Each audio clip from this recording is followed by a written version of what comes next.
Hey, are you interested in learning more about the whole reality shifting craze? Check out the audiobook, Parallel Universes of Self. It's the Bible of reality shifting worldwide, and I got to narrate it. A direct link is available on hightimelinebooks.com, or you can get it directly from Audible and Apple Books.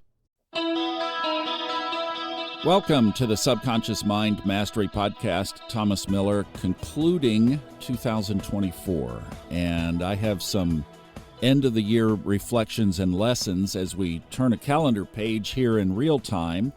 But those of you who might be listening down the road, we're just going to go through some very practical applications, especially when it's been a little tough lately, because that's kind of the basis of what I'm working with. 2024 was a tough year, but I have some good lessons and good reflections and good directions ahead based on all of this. If you have stayed current with the podcast and you've been listening to some of the past episodes through this year, you will pretty much know the story. But everything began in January with the plans to make an unexpected move, and that I covered in episode 375. A unique situation that certainly added something to the manifesting list. Over the years, as I reflected back, a car, getting rid of an RV, getting another RV, RV theme there, finding the right apartment after the RV, and now a free house. So I'm just telling you all that to say crazy things are possible when you follow this journey. But boy, this year did not end up as expected. So here was this opportunity, and I noted something here, unexpected, an unexpected move.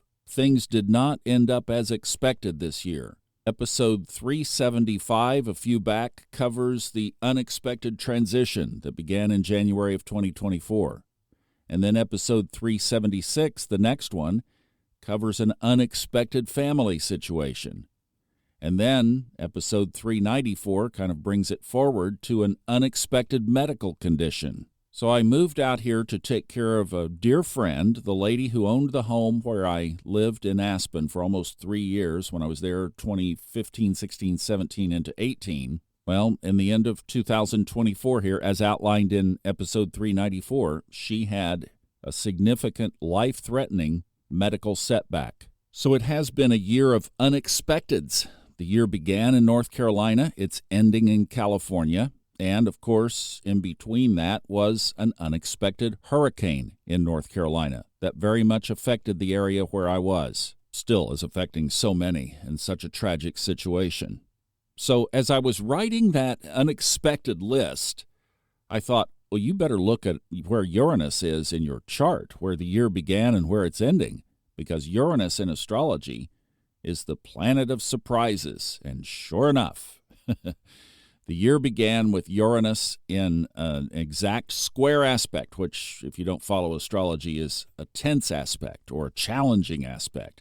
Uranus in the sky right now is in a square, a challenging situation with my own Uranus when I was born. So all of these sudden surprises shouldn't be a surprise under that kind of astrology. And to be honest with you, I just wasn't thinking about it all through this year until I just looked at it. Because, why? Because I've been busy focusing on all this other stuff. And then as I look ahead, there are some other challenging aspects from two other big boys, Mars and Pluto, in the chart.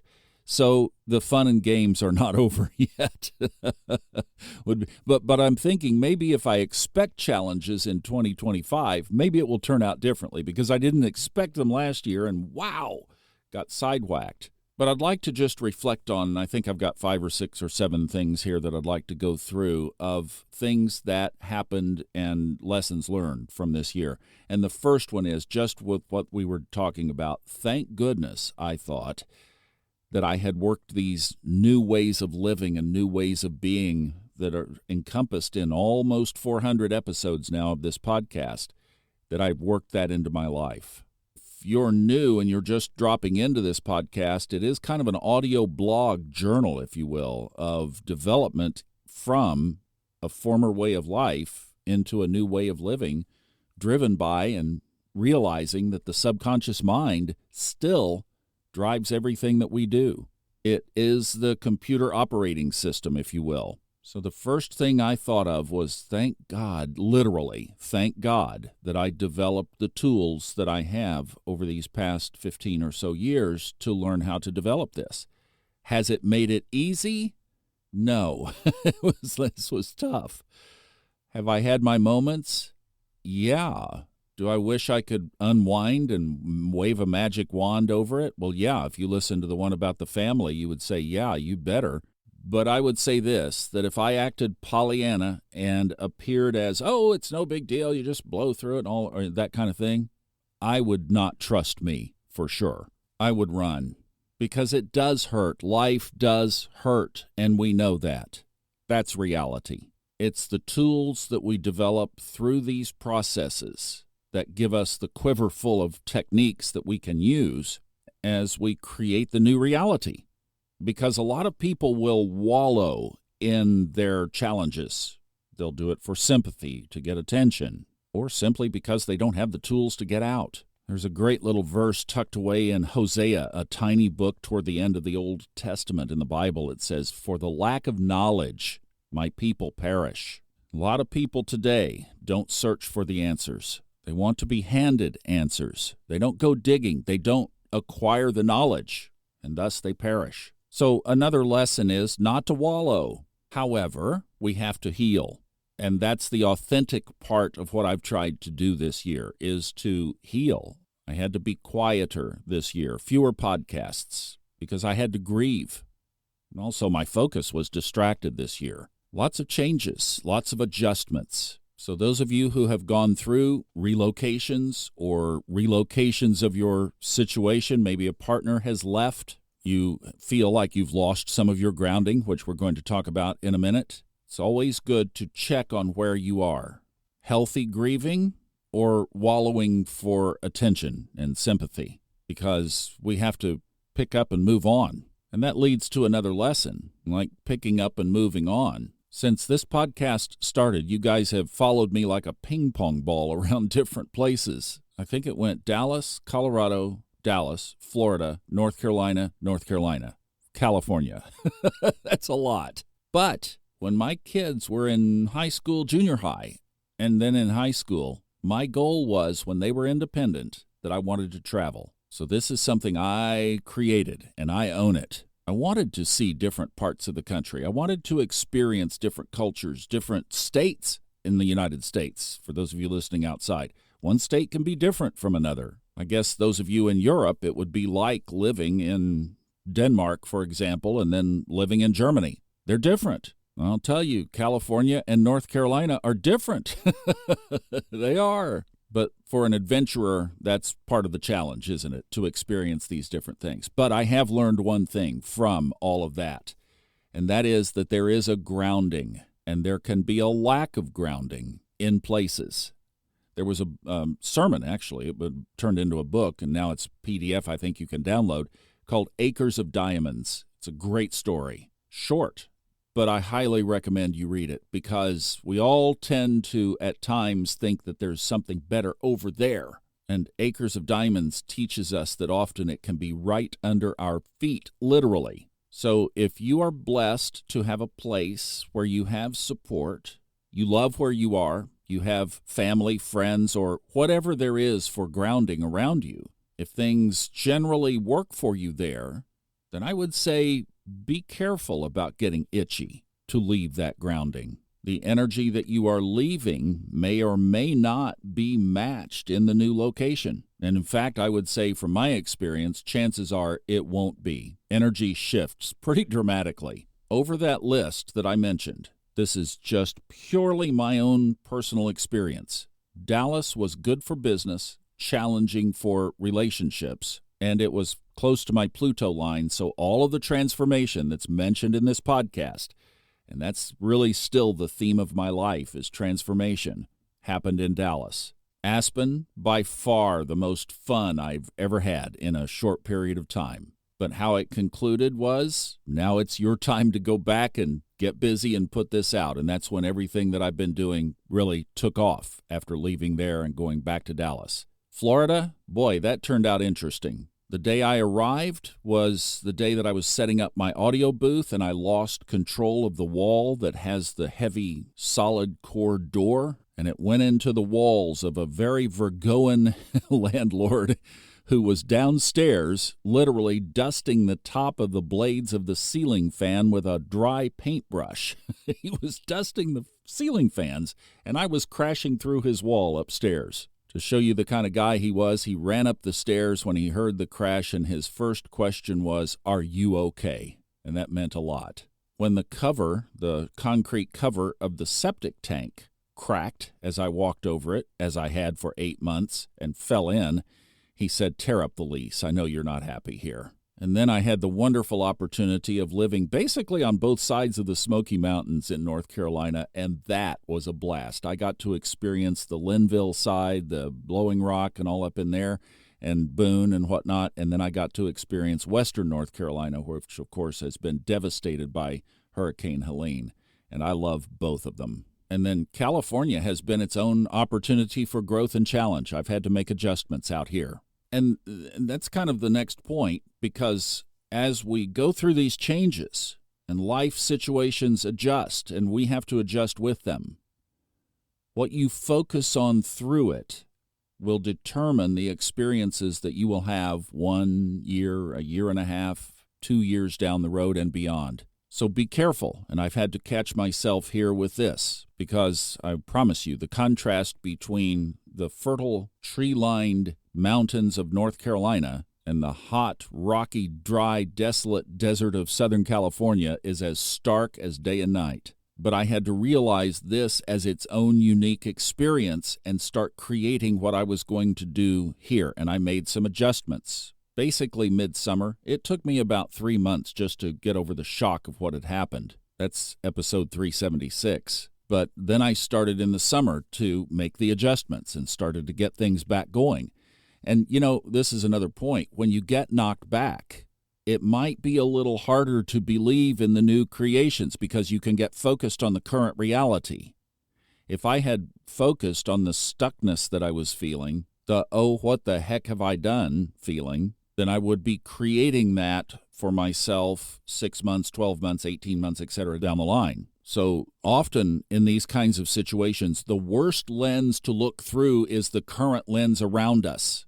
Look to the future. Astrology is a great picture of this because as we watch planets move around on the chart, there are fast movers and slow movers. The fast movers come in, they do their thing, and then they kind of move on. And that's a lot of what life is like in situations like this. Things come up, they happen, and then it moves on, and we move on. One of the blessings of astrology is it shows us cycles. And just think of that. This is a cycle of life, and it's going to pass.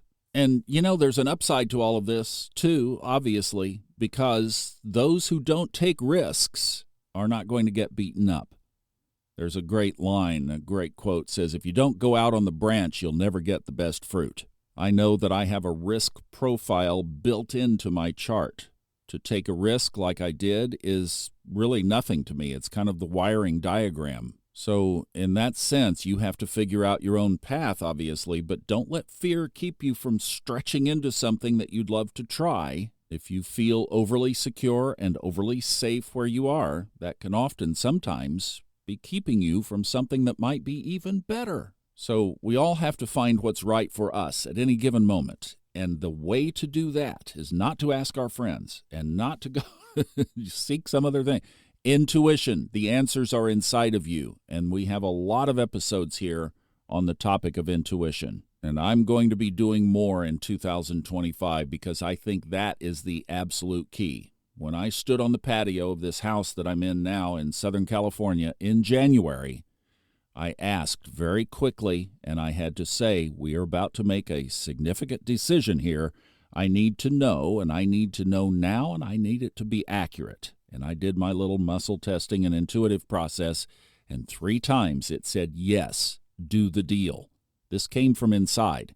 This was not knee-jerk. It was in that moment, but that's the way I've come to live, that I know that I can rely on a quick answer. So I know this is the path and the plan that I was to be on. And back to episode 376, I tried 4 times to intervene in that. so that we could clear the air around the issues that were at hand there. And 4 times was prevented. I also know that these timelines of energy and consciousness are separating, and sometimes we have to purge and prune stuff that needs to be purged.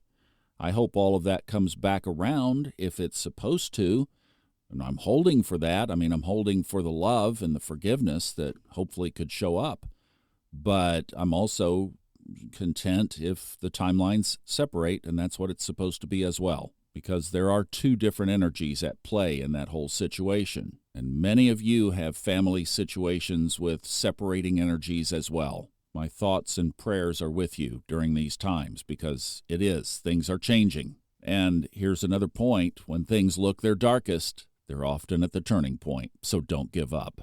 There is a master plan. There is a testing. We're going through it all. We're being cleansed. We're being prepared. What if there was the space of non-attachment to that which did not serve that would hold you back? So some things have to fall away. I think in some regards we can't even imagine what's in front of us as we turn this new year over and enter 2025. I think the opportunity for true spiritual leaders is going to be enormous going forward. So going into that, do you want to be light and nimble or chained and bound? We have to trust that there is a process and a knowledge that knows more than we do that is helping us, truly helping us, even by removing some things that don't serve us. And maybe, final point, you're someone who has not gone through a setback like this in some time, maybe in quite a while. Also, don't analyze that either.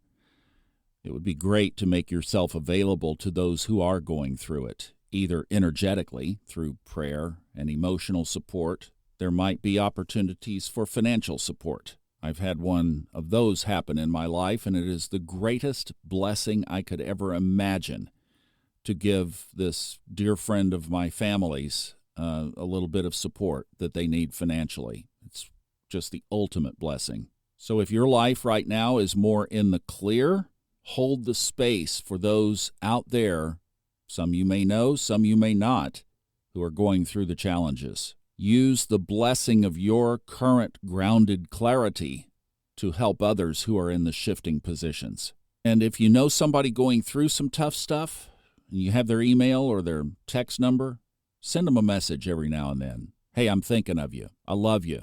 Chin up. And then those ultimately vulnerable words. Anything I can do to help you? ? There's a story in the Bible, came very alive for me as I was going through all of this with my family. In fact, it was one of the ones that I looked up around this whole concept of salvation or inheriting eternal life as stated in the New Testament. It's in Luke chapter 10 if you'd like to look it up. Somebody came to Jesus and said, "How can I inherit eternal life?" Jesus said, "Well, when you look in the book, what do you see?" The guy said, "Love the Lord your God with all your heart, with all your soul, with all your strength, and with all your mind, and love your neighbor as yourself." That's a pretty good interpretation of what I see in the Bible as quote-unquote salvation. Have a God connection. Pierre Teilhard de Chardin, we are not human beings having a spiritual experience. We are spiritual beings having a human experience, and we tone out the spiritual being part. So the first part of salvation is have a connection with God. Very simple. And that's what Jesus said. Good answer. But then the guy comes back with the hook question, and he says, but then who is my neighbor? Like, where is this boundary line of helping? Jesus said a man was going down to Jerusalem from Jericho, and he was attacked by robbers. They beat him up, left him in the ditch for dead. A priest was going down the road. He saw the man, and he walked on the other side of the road so he wouldn't be bothered by this poor victim of this crime. Another leader, the priest, the religious people, the folks that carry their spirituality on their sleeve, if you will, he snubbed his nose and walked away on the other side of the road as well. So the spiritual people wouldn't be bothered by this person who had a need. Then it says a Samaritan came by and saw him and took pity on him. Now, to give you the context, let me just put it this way in modern terms. Let's say that the guy in the ditch was wearing a MAGA red T-shirt. It said that he voted for Donald Trump. and the person who came by was wearing a Kamala Harris t-shirt, and was a Democrat. That's the difference between the person who was lying in the road and this Samaritan. Genetically, they were basically half cousins. Culturally, they absolutely hated each other. So this Samaritan, this Democratic Harris supporter, picked the man up out of the ditch, bandaged his wounds, I guess he was carrying a first aid kit, put the man on his own donkey, paid the innkeeper, said, "Please take care of him. I'm going on a trip, and when I return, I'll come back and check, and if there's anything I owe you, I'll pay it then." So Jesus asked, "Which of these three who passed by do you think was a neighbor to the man who had fell to the hands of the robbers?" The man said, "Well, the one who had mercy on him." Jesus said, "Go and do likewise." It's really all about looking for opportunities to serve. So I'm going to make some changes in 2025. First of all, my word of the year is authenticity. I want to look deep inside, look in my own eyes in the bathroom mirror, and I want to make sure that everything that I'm doing is aligned authentically. I'm going to brush up the look of the podcast a little bit this year. We're going to have a new logo, a little bit of a new treatment on the old logo. How about that? And a new animation, and focus more on videos and breathing some life into the Subconscious Mind Mastery YouTube channel, putting some focus there.